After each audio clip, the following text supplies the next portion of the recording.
Hello दोस्तों, welcome to our channel on bouncing back. और हमारे साथ आज स्पेशल गेस्ट हैं। बॉल्डनेस और हेयर लॉस आज के समय बहुत ज़्यादा प्रॉब्लम बन चुकी है। टेंशन नहीं लेनी है, डॉक्टर की बात सुननी है। और आज हम ये सीखेंगे कि हेयर ट्रीटमेंट और हेयर ट्रांसप्लांट के बारे में A to Z सीखेंगे। तो आज हमारे साथ हैं special guest doctor Vikas Panthari, who has a 14 year experience in his career and who has treated 5000 plus cases. तो नमस्ते sir. Namaste. Thank you for calling me on this platform. Yes sir, thank you for having your valuable time. Sir, hair oil हमारे मतलब भारतीय culture में बहुत ज़्यादा use करते हैं। जैसे हमारे मम्मी भी हेयर ऑयल, मतलब हेयर ऑयल का क्या फ़र्क है? देखिए, हेयर ऑयल का ऐसा है, इसमें कुछ जो इंग्रेडिएंट्स होते हैं वो बेनिफिशियरी भी होते हैं। अब जैसे हम महाभृंगराज तेल की बात करते हैं, उसमें भृंगराज जो होता है बहुत बेनिफिशियरी होता है। रोजमेरी ऑयल होता है, रोजमेरी सीड के जो एक्सट्रैक्ट होते हैं बहुत बेनिफिशियरी होते हैं। पर ये सब चीज़ें जो हैं ये पतले बालों को थोड़ा मोटा बनाने में और एग्जिस्टिंग हेयर को रोकने में काम आता है। थोड़ा डाउन इफेक्ट क्या आ जाता है, हम लेमैन की तरह हर किसी में वो हेयर ऑयलिंग ज़्यादा करने लगते हैं। कई पेशेंट में ना सिबोरिक स्कैल्प होती है, जिसमें जो सिबेशियस ग्लैंड होते हैं, जो ऑयली ये क्या ग्लैंड होता है होते सर? हैं। सिबोरिक स्कैल्प मतलब सिबेशियस ग्लैंड हमारी बॉडी में क्या होता है, हमारा बाल जो होता है पाइलो सिबेशियस यूनिट कहलाता है। पाइलो मतलब हेयर और सिबेशियस मतलब सीबम ग्लैंड, जो कि एक ओके। सीबम यानी ऑयली सिक्रीशन देता है। तो कई लोगों में वो सिबेशियस ग्लैंड की टेंडेंसी ज़्यादा होती है ऑयली ग्लैंड्स की। तो आप देखते होंगे कई लोग बोलते हैं मेरी ड्राई स्किन है, कहीं की ऑयली स्किन है। तो उन ऑयली स्किन में इतना हेयर ऑयलिंग नहीं सूट करता और नहीं करना चाहिए। ड्राई स्किन में फिर भी चल जाता है। सो मोस्टली अगर मैं बोलूँगा हेयर ऑयलिंग का जो हमारा एक बेनिफिशियरी फैक्टर है, that is more towards dry skin hair जिनके होते हैं, या ड्राई एंड फ्रिजी हेयर होता है। सर, मेल पैटर्न हमने सुना है जैसे कई तरीके के होते हैं कि स्टेजेस होते हैं बॉल्डनेस के। देखिए, हमारे ISHRS की ग्रेडिंग में 7 पैटर्न्स हैं और 2 सब पैटर्न्स हैं। इसको हम बोलते हैं Norwood Hamilton scale of grading. Okay. Norwood Hamilton scale of grading में जो 7 पैटर्न्स होते हैं उसमें फ्रंट 3 होते हैं टेम्पोरल बॉल्डिंग के, जो ये साइड एंगल्स अंदर चले आते हैं। फोर्थ आता है फ्रंटल बॉल्डिंग का, जो यू शेप बॉल्डिंग होती है। फिफ्थ आता है जिसमें कई लोगों के फ्रंट भी होते हैं और क्राउन एरिया भी जा रखा होता है। जो आप क्राउन बोलते हैं, हम वर्टेक्स बोलते हैं ऑपरेटिव लाइन में। तो फ्रंट एंड वर्टेक्स मिला के 5 ग्रेड 5 मिलता है। जब वो पूरा सपाट हो जाता है लेकिन डोनर एरिया अच्छा रहता है, उसे हम ग्रेड 6 बोलते हैं। और कई लोगों में आपने देखा होगा जो एडवांस स्टेज ऑफ बॉल्डिंग में होते हैं, बहुत ही ज़्यादा गंजापन है और डोनर एरिया भी सी शेप में बहुत कम है, उसे हम ग्रेड 7 बॉल्डिंग बोलते हैं। ओके। तो ये 7 ग्रेड्स हैं उसमें। बॉल्डनेस का कारण क्या है? जेनेटिक्स है या जो हमारी लाइफस्टाइल आजकल है उसकी वजह से बॉल्डनेस हो रहा है कि कई देखिए, लोग? पहला तो मेल पैटर्न बॉल्डनेस को ना आपको उसके थोड़े मेडिकल टर्म में जाना पड़ेगा। इसको हम एंड्रोजेनेटिक एलोपेशिया बोलते हैं। Andro means testosterone. इसीलिए पुरुष गंजे होते हैं, स्त्रियां गंजी नहीं होती। स्त्रियां जिनमें हमें मेडिकल फैक्टर्स मिलते हैं या पोस्ट मेनोपॉजल होती हैं, उन्हीं में थिनिंग या बॉल्डिंग आने लगती है। Otherwise mostly it's a male problem. तो इसलिए वो andro means testosterone, genetic means genes. Hindi में इसको बोलते हैं अनुवांशिक गंजापन। अब क्या होता है, 3 जनरेशन में कोई भी पापा दादा नाना मामा चाचा में उनकी एक जीन हम में एक्सप्रेस कर जाती है, बिकॉज ये ऑटोसोमल डोमिनेंट ट्रेट है और हमारा हेयर पैटर्न उन्हीं की तरफ चलने लगता है। इसलिए मेल पैटर्न बॉल्डनेस में मैं ये बोलूँगा मोस्टली मेल हॉर्मोन्स, जीन्स यही कॉजेटिव फैक्टर है। बाकी जो आप लाइफस्टाइल का बोल रहे हैं, स्मोकिंग, ड्रिंकिंग, स्ट्रेस, टीडियस क्या वैल्यू ऑफ स्मोकिंग और वाटर। अल्कोहल का बहुत ज़्यादा फर्क है हेयर लॉस में? देखिए, अब इसमें ऐसा आपको ये समझना है कि जहाँ मैं आ रहा था, जो आपने रोका मेरे को, कि ये स्मोकिंग, ड्रिंकिंग, ये सब चीज़ें ना आग में घी का काम करती हैं। These are not the preliminary causative factors. ये एक्सेलरेट कर देती हैं। पहले भी मेरे कई इंटरव्यूज़ में मैंने बोला है, स्मोकिंग कभी भी प्राइमरी कॉज नहीं है हेयर लॉस का, but it leads to diffuse hair thinning. ऐसे पेशेंट जब हम ऑपरेट करने आते हैं, हम देखते हैं उनके पूरे ग्लोबल थिनिंग हो रखी होती है सर में। इवन डोनर एरिया के बाल भी पतले और फ्रेजाइल होते हैं। पर ये फिर भी नहीं बोलूँगा कि हेयर लॉस उसके कारण बढ़ता है। हेयर ट्रांसप्लांट कब करवाना चाहिए? मतलब जब स्टार्टिंग फेज में या पूरी कंप्लीट बॉल्डनेस हो तब? मैं बिलीव करता हूँ हेयर ट्रांसप्लांट एक पेशेंट का एक इंडिविजुअल पर्सपेक्टिव है। उसे वो तब कराना चाहिए जब उसे आइडेंटिटी क्राइसिस आ रखी हो। आई हैव सीन पेशेंट जो बॉल्ड रह के भी अच्छे से अपने लुक को कैरी कर पाते हैं। कई लोगों पे सूट भी करती है। कई लोग ऐसे होते हैं, आप मानेंगे नहीं, जो मेरे पास आते हैं, सेलिब्रिटीज़ होते हैं, वो छोटी सी कलम का एरिया बनाने के लिए भी पीछे पीछे आते हैं कि सर इसको भी कर दो, ये तो बहुत उनका तो छोटा। करियर डिपेंड है उस पर। यस, उनको रोकना पड़ता है कि यार अभी आपकी हेयरलाइन बिल्कुल परफेक्ट है, ना ही ये वैल्यू फॉर मनी है, ना ही ये ऑपरेटिवली इंडिकेटेड है कि आप अभी कराएं। फिर कई सारे बच्चे होते हैं, आजकल के डेट में बच्चे बहुत सारे आ रहे हैं। अब 25 साल से नीचे की उम्र में वो मांगने लगते हैं। मैं 24 के ऊपर ही ऑपरेट करता हूँ। 24 के नीचे मांग लेते हैं, सर अभी कर दो, मेरा माथा दिख रहा है। क्योंकि आज की डेट में सबसे बड़ी 2 चीज़ें आ गई हैं। एक internet penetration, social media, Instagram वगैरह, इन सब पे हम फोटोज वीडियो सब डालते हैं, लोग कमेंट्स मारते हैं अबे तू तो गंजा लग रहा है, अरे तेरे तो गंजापन दिख रहा है। Mail insecurity. यस। सेकंड आता है पीयर प्रेशर। जब 4-5 दोस्त साथ में जा रहे हैं और एक अकेला गंजा बैठा हो तो वो ऑलरेडी अपने आप को शॉर्ट ऑफ कॉन्फिडेंस फील करता है। हेयर ट्रांसप्लांट करने से पहले आपको तो पेशेंट की पर्सनैलिटी पता चल जाती होगी कि मतलब वो क्यों, रीज़न, हर एक मतलब इंसान कुछ करता है तो रीज़न होगा ना उसके। तो आपने क्या मतलब वो फील किया कि कई लोगों को मतलब इनसिक्योरिटी बहुत ज़्यादा है कि मतलब बस नॉर्मल पर्पज़ के लिए कराना है? देखिए, अब मेरे नाना जी कहते रहे हमेशा, एक अच्छा डॉक्टर वो है जो अपने पेशेंट को केबिन में घुसते समय, मतलब कंसल्टिंग केबिन में घुसते समय डायग्नोसिस बना ले कि इसकी साइकोलॉजी, मानसिकता क्या है और इसकी मर्ज क्या है। मर्ज मतलब जो प्रॉब्लम है, ठीक है। आधा तो पेशेंट उसकी मानसिकता ट्रीट करने में ही खुश हो जाता है। इसलिए कई सारे पेरेंट्स भी बोलते हैं कि ये डॉक्टर के सामने बैठ के तो सिर्फ दवाई लिखने से पहले हम आधे ठीक हो जाते हैं। तो जब आप पेशेंट से बात करते हैं उसको हम काउंसलिंग बोलते हैं। काउंसलिंग के समय आप कई सारी चीज़ें एवेल्युएट करते हैं कि वो पेशेंट एक्चुअली सर्जरी करा क्यों रहा है, ये डायर मैंडेटरी उसके लिए है भी कि नहीं। 75% पेशेंट जो अब मेरे पास 20 to 30 years of age group में आ रहे हैं उनको शादी करनी है। अब आप अपने ऊपर रख के देखिए, अगर आपको 6 लड़कियां रिजेक्ट कर जाएंगी, आपका उसी समय कॉन्फिडेंस लेवल फट करके नीचे गिर जाता है। चाहे आप IIT के पास आउट हो, चाहे एम्स के पास आउट हो, या मेरी तरह ऑल इंडिया के बड़े हो, नहीं फर्क पड़ता। तो ये चीज़ें आज की डेट में बहुत मैटर करने पड़ गई। सो यू टू अंडरस्टैंड कि ये उसके लिए मैंडेटरी है अभी, या हम थोड़ा वेट करके उसको काउंसिल करके विदहोल्ड कर सकते हैं कि बेटा 2-3 साल बाद कराओ।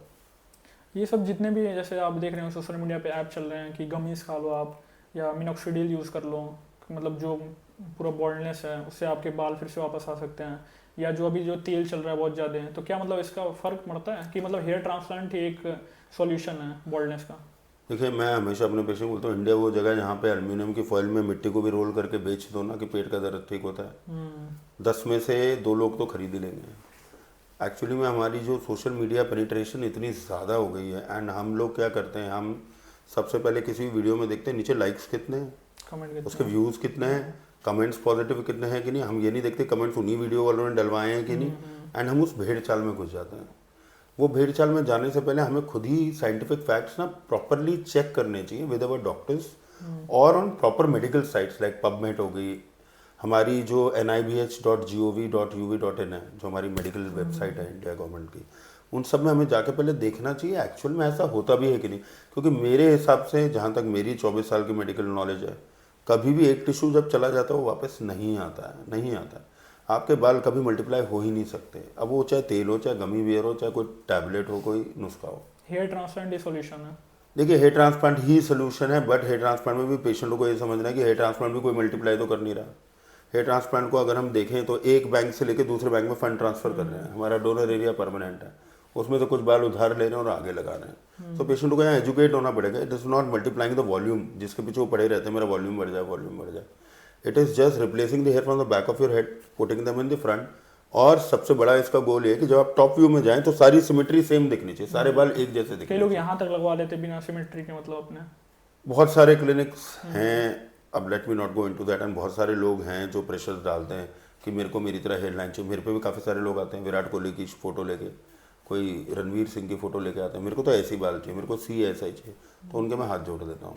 हर किसी का माथा अलग होता है, हर किसी की जो फ्रंटालिस मसल जो डेफिनेशन देती है इंसर्शन पॉइंट से कि कितना हाई हेड है, वो जेनेटिक चलता है। अब मैं हर पेशेंट को ये समझाता हूँ, दो फैक्टर हमेशा ध्यान में रखने। कुछ के माथे छोटे होते हैं, कुछ के माथे छोटे होते हैं, है ना। फ़र्क किससे पड़ता है कि आपकी नेचुरलिटी क्या है हेयरलाइन में, ताकि आपको कोई टोके ना कि ये शाबी लग रही है या ऑपरेटेड लग रहा है। एंड सेकंड, डेंसिटी क्या है, उसमें छोटे बड़े माथे से फ़र्क नहीं पड़ना चाहिए। और अगर किसी का डेंसिटी बहुत कम हो तो क्या मतलब हेयर ट्रांसप्लांट हो सकता है? अब ये बहुत ट्रिकी क्वेश्चन है। देखिए, इसमें कैसा होता है, हमें ना एक skin is to hair ratio देखना पड़ता है। अगर skin is to hair ratio में ऐसा है कि hair is to skin is 60:40, better to go for medical treatments and counsel the patient की थोड़ा इसे और नीचे जान दो रेशियो को। कारण क्या है कि जो हम पतले बालों के बीच में ऑपरेट करने जाते हैं, तो जैसे तूफान में पतले पेड़ पौधे पहले उड़ जाते हैं, तो ऐसे जब हम ऑपरेटिवली छेद मारते हैं और एक ट्रॉमा कर रहे हैं इंजरी में, आसपास के स्क्वायर सेंटीमीटर में जितने पतले बाल हैं वो उड़ जाते हैं, उसको हम शॉक लॉस बोलते हैं। अब वो शॉक लॉस ट्रांजिएंट भी हो सकता है, परमानेंट भी। ट्रांजिएंट तो चलो मिनॉक्सिडिल PRP से रिवर्ट हो जाएगा, परमानेंट के लिए वापस एक और ट्रांसप्लांट लगेगा। तो जो आपने एक ट्रांसप्लांट करा के 6 महीने बाद ही दूसरा उसको करेक्ट कराने के लिए कराना है, उससे बढ़िया आप अपनी बॉल्डिंग को डिले करो और जब इवेंचुअली लगे अब करना है ना, तब ऑपरेट कराइए एक बार डेफिनेटली। क्या शैम्पू यूज करना चाहिए डेली बेसिस पे? मतलब बहुत ज्यादा क्वेश्चन लोगों के, मतलब अब इसमें शैम्पू ओवर द काउंटर से बहुत आ गए हैं, बहुत सारी कंपनी भी हर कोई खुद को बेस्ट बोलती है। मैं हमेशा कोई बोलता हूँ सल्फेट स्कैल्प यूज का करता है, पीएच, कुछ यूज होती हैं। सल्फेट फ्री, पैराबेन फ्री होना चाहिए, स्कैल्प पीएच 5.4 के आसपास होना चाहिए। कोई भी शैम्पू आप यूज़ कर सकते हैं। Shampoo is basically for hair cleansing, hair and sebum जो मैंने आपको नॉट बताया, for hair loss, not for hair loss, only for dandruff and cleansing. क्या क्या विटामिन मतलब यूज करने चाहिए जब देखिए काफ़ी सारे इनिशियल स्टेज हो किसी का? काफ़ी सारे माइक्रो न्यूट्रिएंट्स हम देखते हैं। हम जैसे विटामिन B12 हो गया, विटामिन D3 हो गया, विटामिन E हो गया। फिर उसके बाद हम फेरेटिन लेवल्स देखते हैं जो आयरन का एक्टिव फॉर्म है, फेरेटिन लेवल्स देखते हैं। फिर हम शुगर लेवल्स भी चेक करते हैं पेशेंट्स के, थायराइड लेवल्स भी चेक करते हैं। ये सारे फैक्टर्स हैं जो बॉडी पे फ़र्क डालते हैं। Iron deficiency anaemia is a very big cause. Zinc deficiency anaemia में अगर कोई आपको बॉल्डिंग पेशेंट दिखा और यहाँ पे मैकुलर पैच दिखे, जैसे काफ़ी सारे पहाड़ी इलाकों में होते हैं, आप रेड रेड ऐसे पैचेस देखते हैं एंड थिनिंग भी देखते हैं, तो आपकी क्लासिकल डायग्नोसिस बन जानी चाहिए इसको जिंक डेफिशिएंसी और आयरन डेफिशिएंसी। उसके हिसाब से आप ट्रीट करेंगे तो हेयर लॉस रुक जाएगा। हेयर ट्रांसप्लांट का प्रोसीजर क्या है? मतलब जैसे अगर आपके पास कोई, और कॉस्ट क्या है, साइड इफेक्ट क्या है? जैसे 28 साल का कोई मतलब पर्सन आपके पास आता है तो मतलब आप कैसे उसको ट्रीट करते हो? देखिए आपने अब एक सवाल में 3 जवाब मांग लिए तो मैं तीनों एक साथ देता हूँ। पहला तो यह है कि हेयर ट्रांसप्लांट का जो हमारा प्रोसीजर होता है उसमें 2 तरह के ट्रांसप्लांट, एक FUT होता है, एक FUE होता है। FUT में हम क्या करते हैं, just like laparoscopic and open surgery, invasive and minimally invasive, non नहीं बोलूँगा, invasive and minimally invasive. FUT में हम पतली सी स्किन निकालते हैं, वो हम डिजॉल्विंग सूचर से बंद कर देते हैं, उससे एक एक बाल कट के अलग निकालते हैं। फिर FUE से कंबाइन करते हैं। ये उन ग्रेड्स में करते हैं जैसे मैंने आपको ग्रेड्स ऑफ बॉल्डिंग बताई थी, ग्रेड 6-7 के लिए, ताकि मैक्सिमम ग्राफ्ट आउटपुट मिल जाए। FUE जो होती है हम उनमें करते हैं जिसमें 1 by 1 पंचिंग टेक्निक करते हैं, जो कि मिनिमल स्कार देती है, ट्रिम बालों में भी पकड़ी नहीं जाती। वो हम करते हैं जिनका डोनर एरिया रिच है। पूरे ट्रांसप्लांट में खेल आता है डोनर एरिया की सप्लाई कैपेसिटी और रिसिपिएंट एरिया की डिमांड का। अगर डोनर एरिया की सप्लाई कैपेसिटी इज बेटर या equivalent to recipient area demand, you can go for FUE, otherwise FUT plus FUE is better. Next आता है साइड इफेक्ट्स का। जैसे आपने पूछा हेयर ट्रांसप्लांट के साइड इफेक्ट, मैं ये बोलूँगा अपनी बॉडी का टिश्यू अपने सर में जा रहा है, माँ को पता है मेरा बच्चा आ रहा है, बॉडी की इम्यूनिटी कोई रिएक्शन नहीं है, ना कोई फॉरन बॉडी रिएक्शन होना है। मेन इशू क्या आता है 2 तरफ से, एक पेशेंट अपनी मेडिकल हिस्ट्री हाइड करे, ब्लड टेस्ट में डॉक्टर्स की तरफ से ब्लड टेस्ट में प्रॉब्लम है फिर भी हम प्रोसीड कर गए ऑपरेशन के लिए। Third, standard operating protocols operation theatre के कैसे हैं, हाइजीन बराबर है कि नहीं, डिस्पोजेबल्स यूज हो रहे हैं कि नहीं। वहीं पे या तो कैटास्ट्रोफीज हो जाते हैं या एक बहुत बेहतरीन हेयर ट्रांसप्लांट निकल के आता है, फ़र्क वहाँ पे आता है। जैसे कि बहुत लोगों का क्वेश्चन ये रहता है कि हम हेयर ट्रांसप्लांट जो करा लेते हैं, लेकिन क्या 2-3 साल बाद वो बाल रहेंगे या गायब हो जाएंगे? तो अब इसमें कैसे है, हमको ना एक चीज़ समझनी है, माइक्रोस्कोपिकली जो हमारे ISHRS की ग्रेडिंग है ना, उसमें जो डोनर एरिया होता है, आप अगर कभी भी पीछे अपने सर पे हाथ रखें, कई लोग इसे लेमैन टर्म में गुद्दी बोलते हैं, सर का पीछे, उसके बीचों बीच एक बोन होती है, बोनी प्रोट्यूबरेंस, उसको हम ऑक्सीपिटल प्रोट्यूबरेंस बोलते हैं। उससे ठीक एक छोटी उंगली ऊपर और बाकी उंगली नीचे, वो परमानेंट जोन रहता है। हावेवर उसके ऊपर का जो नॉन परमानेंट जोन है और नीचे का जो परमानेंट जोन है वो स्ट्रेट लाइन से डिमार्केट नहीं होता, वो ओवरलैप होता है जिगजैगली, और वो हम माइक्रोस्कोपिकली अप्रिशिएट नहीं कर सकते। इसीलिए कई बार जब पेशेंट के प्रेशर में आके लोग नॉन परमानेंट जोन में भी प्रोसीड कर जाते हैं और वो बाल आगे लगाते हैं तो स्टिपुलेटेड टाइम में वो बाल उड़ जाते हैं। तो कई सारे पेशेंट रिपोर्ट करते हैं मेरे तो 40-50% बाल तो वैसे ही उड़ गए। और अगर वही परमानेंट जोन से सर्जरी करी जाए तो आराम से 15-20 साल तक आपके वो बाल कहीं नहीं जाने वाले, कहीं पे भी नहीं जाने वाले। लॉन्ग रन में से 5 से 15% वॉल्यूम लॉस आना है किसी भी अच्छे हेयर ट्रांसप्लांट में, 85 से 95% टिके रहेंगे। जितने भी सेलिब्रिटी और क्रिकेटर हैं सब हेयर ट्रांसप्लांट कराते हैं? मुझे बताया नहीं उन्होंने, मे बी मैक्सिमम कराते होंगे, कई सारे पैच पहनते होंगे। तो अभी फिलहाल में मोहम्मद शमी ने भी करा, बहुत लोगों ने कराया मतलब। मैं उस बारे में कमेंट करूंगा नहीं कि उन्होंने कराया है कि नहीं कराया, बट मैं इतना बोलता हूं कि चाहे वो सेलिब्रिटी हो या वो नेता हो या वो पुलिस वाला हो या आम आदमी हो, हर कोई जिसको एक आइडेंटिटी क्राइसिस ज़रूर आती है, शीशे में खुद को देख के, या पीयर प्रेशर ज़रूर आता है। कई सारे इंडिकेशंस होते हैं, आप किसी को शादी करनी है एंड नहीं लड़की पसंद आ, लड़कियां नहीं पसंद कर रही, बहुत सारे इंडिकेशन होते हैं कि आदमी बोलता है अब मेरे को जाके ट्रांसप्लांट कराना ही पड़ेगा। ये जो क्या नाम है कंडीशनर यूज़ करते हैं हम लोग, तो कंडीशनर डेली बेसिस पे यूज करना चाहिए। शैम्पू तो हम यूज करते हैं, ठीक है, Yes, yes, कंडीशनर किस बेसिस पे? Conditioner I always deep advice, cleaning करने लगते हैं। Yes I always advice my patient twice to thrice a week, that's it. उससे ज़्यादा करने की जरूरत ऑन द भी नहीं आउटर है। लेयर।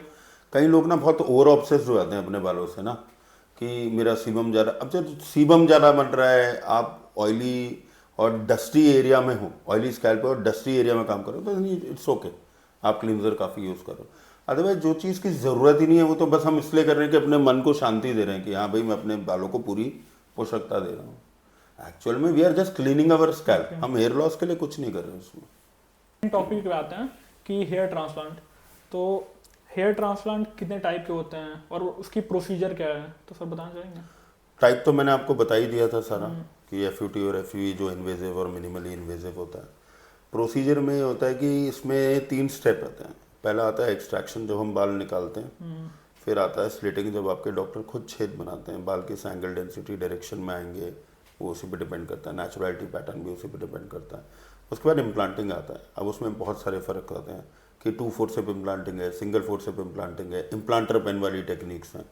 तो ये 3 ही स्टेप हैं जो एक्चुअली में मेन है कि ट्रांसप्लांट कैसे करा जाता है, और कोई भी ट्रांसप्लांट 6 से 8 घंटे में ख़त्म हो जाता है। जैसे फीमेल, मतलब आप मेल का ही करते हैं कि फीमेल भी आपके पास आती हैं? देखिए मेरे वाइड करियर में तो मेरे पास फीमेल्स बहुत आती हैं, फिर भी मैं अगर उन्हें डिवाइड करूं तो 85% फीमेल्स सिर्फ मेडिकल ट्रीटमेंट के लिए आती हैं, और 15% सर ऑपरेटिव। एक चीज़ बहुत इंटरेस्टिंग पूछना था, वो भी हेयर ट्रांसप्लांट कराती हैं? हाँ मैं बस वहीं आ रहा था। 85% फीमेल्स तो मेरे पास सिर्फ मेडिकल ट्रीटमेंट के लिए आती हैं और 15% ऑपरेटिव ट्रीटमेंट के लिए भी आती हैं। I am one of the few doctors जो फीमेल्स भी ऑपरेट करते हैं। ये बहुत गलत सोच है कि मेल्स को ही ऑपरेशन लगता है, ऐसा नहीं कि फीमेल्स को लगता है। आई हैव सीन फीमेल्स जिनकी हेयरलाइन बहुत ज़्यादा अंदर जा चुकी है, या जिनके सेंटर में बहुत बड़ा पैच आ चुका है पोस्ट पीसीओएस सिंड्रोम, जैसे पॉलीसिस्टिक ओवेरियन डिजीज हम बोलते हैं। जब पीसीओडी सिंड्रोम होता है तब उनको ग्लोबल डिफ्यूज थिनिंग होने लगती है, वहाँ पे वो पैच में बाल लगाना ज़रूरी हो जाता है। फीमेल्स भी ऑपरेट कराती हैं। मेन होता है उनका मेडिकल ट्रीटमेंट पहले करना और उसके बाद में सर्जिकल ट्रीटमेंट सोचना। बिकॉज ये जैसे मैंने मेल पैटर्न बॉल्डनेस बोला, एंड्रोजेनेटिक एलोपेशिया, उनमें टेस्टोस्टेरोन तो है ही नहीं। जीन्स में जेनेटिक पैटर्न उनका मोस्टली फीमेल की तरफ, मदर की तरफ से आ जाता है। तो उसमें और भी फैक्टर्स देखने पड़ते हैं फीमेल्स में, जैसे आयरन डेफिशिएंसी एनीमिया जो मैंने पहले भी बताए थे, जिंक डेफिशिएंसी हो गई, विटामिन D3 डेफिशिएंसी हो गई। कई थायराइड की पेशेंट तो नहीं है, सीवियर हाइपोथायराइड में हेयर लॉस होता है। फिर पॉलीसिस्टिक ओवेरियन सिंड्रोम में मतलब हेयर लॉस बहुत ज़्यादा होता है। ये सारा चेक करना पड़ता है फीमेल्स में। हेयर ट्रांसप्लांट के बाद मतलब कितना टाइम लग जाता है रिजल्ट दिखने में? देखिए पहले मैं स्टेजेस पे आता हूँ, उसमें रिजल्ट आ जाएगा आपका। जब भी हम ट्रांसप्लांट करते हैं ना, तो हमें ये समझना है कि पहले 4 महीने तो लगाए हुए बाल गिरते हैं, उसको हम शेडिंग पीरियड बोलते हैं। रूट वहीं रहेगी, वो अपने अंदर ही एक नया बाल देनी शुरू करेगी शाफ्ट में, जो पुराने बाल को ज़मीन यानी स्किन की सतह से धक्का दे के आएगा। तो पहले पुराना बाल गिरेगा, उसके बाद नया बाल आना शुरू होगा। क्लासिकल एग्जाम्पल, जैसे हम घर में नया पौधा लगाते हैं तो पुरानी पत्तियाँ पीली होकर गिर जाती है, फिर नए हरे कपोल आते हैं, वैसे ही बालों का भी है। उसके बाद चौथे महीने से बाल आने शुरू होते हैं। छठे महीने तक जब आप रिजल्ट की बात करते हैं, आपकी हेयर लाइन बैठ चुकी होगी, 60 to 70% बाल आ चुके होंगे। When we talk of volume, तो वॉल्यूम होता है थिकनेस इनटू नंबर्स। नंबर्स आपके 6-7वें महीने तक पूरे आ जाते हैं इमरजेंट पीरियड में, फिर थिकनेस आनी शुरू होती है 7वें पीरियड के बाद से, जैसे नेचुरल साल भर तक। Yes yes absolutely. आप शेव करो, कट करो, जो वैक्स भी लगा सकते हो, कोई मतलब दिक्कत नहीं है? जो करना है करिए। देखिए जैसे लिवर ट्रांसप्लांट है, किडनी ट्रांसप्लांट है, एक बार हमने लिवर या किडनी बैठा दी बॉडी में, इम्यूनोसप्रेसेंट्स चला दी और एक्सेप्ट हो गई, वो अपना इनहेरेंट मेटाबॉलिक जो भी उनका फंक्शन है वो करने लगते हैं। किडनी यूरिन बनाने लगती है, लिवर मेटाबोलाइज करने लगता है। वैसे ही बालों का भी है, एक बार वो बैठ गए, उन्होंने अपना फंक्शन रिज्यूम कर लिया, वो लंबे होते रहेंगे। आप शेव करो, कट करो, स्टाइलिंग करो, जेल लगाओ, जो करना कर सकते हैं। सर ये पूछना चाहूँगा कि आजकल पीआरपी थ्योरी बहुत चल रही है, मतलब पीआरपी थ्योरी बहुत सुनने को मिल रही है सोशल मीडिया पे भी, हर जगह। पीआरपी थ्योरी है क्या? देखिए पीआरपी होती है प्लेटेड रिच प्लाज्मा थेरेपी। अब होता क्या है, प्लेटेड हमारी बॉडी के मैकेनिक्स हैं। कोई भी इंजरी होती है, सपोज आपको कट लगा, तो वो प्लेटेड वहाँ पे एक प्लग बनाते हैं जो ब्राउन ड्राई पर पड़ी होती है। 2-3 दिन में आप देखेंगे चमड़ी आ जाती है। इट इज़ बिकॉज प्लेटलेट्स हो गए मैकेनिक, वो एक मैजिक मॉलिक्यूल सेक्रेट करते हैं जिन्हें ग्रोथ फैक्टर्स बोलते हैं। वो ग्रोथ फैक्टर 11 से 12 तरीके के होते हैं, वो अलग अलग टिश्यू के लिए डेजिग्नेटेड है हीलिंग के लिए। वैसे ही hair loss is cause of type of injury cause by the testosterone और द जीन्स व्हाटएवर जो चल रहे हैं। तो पीआरपी क्या करती है, हम आपका 20 ml ब्लड ले रहे हैं, उसको कॉन्सेंट्रेट कर रहे हैं, उसमें से प्लेटलेट्स एक्सट्रैक्ट कर रहे हैं। और जब हम आपकी हेयर लॉस की साइड पे रिपीटेड इंजेक्शंस मार रहे हैं, हम भी सुई मार मार के एक इंजरी कर रहे हैं, तो वो प्लेटलेट्स वहाँ पहुँच के ब्रेक डाउन करके ग्रोथ फैक्टर सिक्रीट कर रही है उसको हील करने के लिए, माइक्रो इंजरीज को। तो कॉन्सेंट्रेशन इतना ग्रोथ फैक्टर का बढ़ जाता है कि उनमें से 2-3 ग्रोथ फैक्टर ऐसे हैं जो हेयर साइकिल पे एक्ट करते हैं। टीलोजन फेज यानी रेस्टिंग फेज से उस हेयर को एनाजन यानी ग्रोथ फेज में लाते हैं। इसलिए कई सारे पेशेंट बोलते हैं कि पीआरपी के बाद मेरा हेयर लॉस कम हो गया या मेरे बाल पहले से मोटे होने लग गए। द हेयर लॉस अगर इनिशियल स्टेज पे हो रहा है तो पीआरपी थ्योरी आप ले बेस्ट सकते हो। बेस्ट। मतलब इसमें कोई वो दिक्कत नहीं होती है, कोई भी साइड इफेक्ट नहीं। हमारी उंगली कटती है, हम खून चूसते हैं ना, अपना ही तो ब्लड ले रहे हैं, और क्या मिला रहे हैं उसमें। और जीएफसी भी कुछ है? GFC is growth factor concentrate. अभी मैंने आपको बताया कि प्लेटलेट्स ब्रेक डाउन हो रही है ग्रोथ फैक्टर में, करेक्ट। तो अब सपोज आपका 2 लाख पर माइक्रोलीटर प्लेटलेट काउंट है, मेरा 1.5 लाख है, तो किसकी पीआरपी बेटर होगी? मेरी। बिल्कुल गलत सवाल है, जवाब है। कारण क्या है कि ये क्लेमैन हमेशा ऐसे ही सोचता है। अच्छा। मैंने अभी आपको जस्ट बताया कि एक प्लेटलेट ब्रेक करेगी और ग्रोथ फैक्टर बनाएगी। हर किसी का platelet to growth factor conversion ratio अलग है। अब आपका 60% था, आपका 2 लाख का 60% हुआ 1.2 लाख पर माइक्रोलीटर ग्रोथ फैक्टर जो हमें एंड आउटपुट चाहिए। मेरा 1.5 लाख का 90% था, मुझे मिल गया 1,35,000 पर microlitre. So even though my platelet count is lesser than you, मेरा एंड आउटपुट तो ग्रोथ फैक्टर का आपसे ज्यादा है, तो मेरी बीआरबी आपसे बेटर होनी है। This difference is negated by a GFC tube. GFC tube क्या करती है? As a name suggest, growth factor concentrating tube. It ensure जितना ब्लड मेरे अंदर जा रहा है वो सारी की सारी प्लेटलेट ब्रेक हो जाए। अब 2 लाख वाले को 2 लाख ग्रोथ फैक्टर मिलेंगे, 1.5 लाख वाले को 1.5 लाख। सर जैसे आपको आपके क्लिनिक पे रीच करना हो किसी को तो आप कहाँ पे रीच कर सकते हैं? देखिए मेरे 2 क्लिनिक है, एक मेरा दिल्ली में है, लक्ष्मी नगर में है, हीरा स्वीट्स के सामने, एक मेरा मुंबई लोखंडवाला में है, जानकी देवी स्कूल रोड में। दोनों रेडियंट क्लिनिक के नाम से हैं। आप डॉक्टर विकास पांथरी भी डालेंगे या फिर रेडियंट क्लिनिक भी डालेंगे, दोनों क्लिनिक का आपको एड्रेस मिल जाएगा। ठीक है सर, तो thank you so much for calling. Valuable time. Yes it was my pleasure, thank you so much for calling. Thank you. जैसे आपने पहले वीडियो को प्यार दिया, सब्सक्राइब किया, शेयर किया, ऐसे ही इस वीडियो को भी प्यार दीजिए, ढेर सारा प्यार। और आप कमेंट सेक्शन में आप टैग करिए मुझे कि इस वीडियो के बारे में चाहिए, ऐसे टॉपिक पे चाहिए। This podcast shoot and edited by the AR creation.